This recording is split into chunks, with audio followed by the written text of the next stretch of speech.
The BCS claims to be the most logical and obvious solution to determining college football's national champion. So what if everything worked like the BCS? Mrs. Hancock? Hello, Boise. You must be so proud of yourself for coming in 4th place in the spelling bee. Well, actually, that's what I wanted to talk to you about. I don't understand why Josh won. I did better than him. I know, you did a great job. But the voters decided that Josh had the better overall score. Who are the voters? They're teachers from the other classes. But they weren't even watching the spelling bee. How do they know what happened? Well, they sent in their teacher's assistants to watch, and then they all looked at the results afterwards on a piece of paper. Then why did Billy come in 2nd place ahead of me?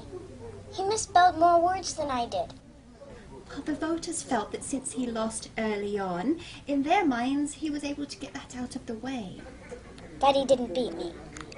But he did have tougher words than you, and they took that into account. What about Sally? What about her? She came in 3rd, but she was the first person out of the contest. Right, but she had older sisters that went to this school. So? Well, so the voters felt they were more familiar with her name. It lends her credibility. But why does it matter today what happened 5 years ago? Her sisters were very good spellers, so the voters assumed she was good as well. Chick-fil-A? Vegan.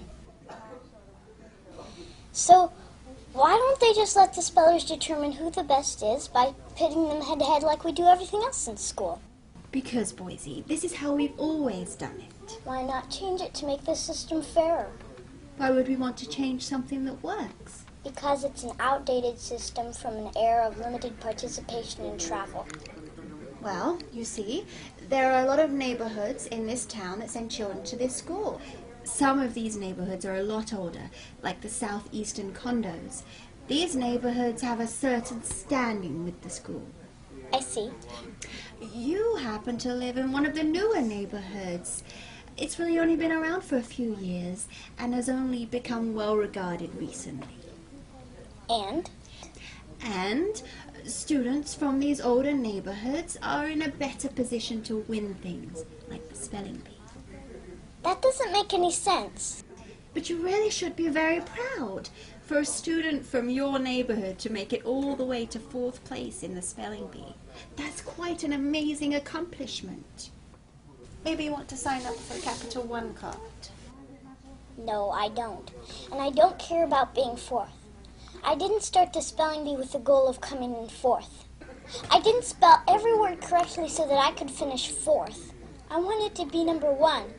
I did everything you asked me to do, and apparently I can't do any better than 4th. Well, you can get some roses. That's nice. Keep your stupid roses. I want the spelling bee championship. Well, maybe if you moved to one of the older neighborhoods, you'd stand a better chance. Look at Mr. Cotton and Mr. Holliday.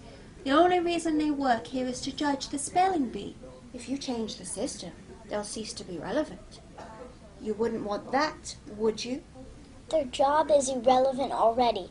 It's a useless profession. No one would honestly care if Mr. Cotton or Mr. Holliday went away, especially if it meant we could honestly and fairly determine the 3rd grade spelling bee. Well, the current system is in place until 2016. So let's table this discussion until then. How does that sound? Awful.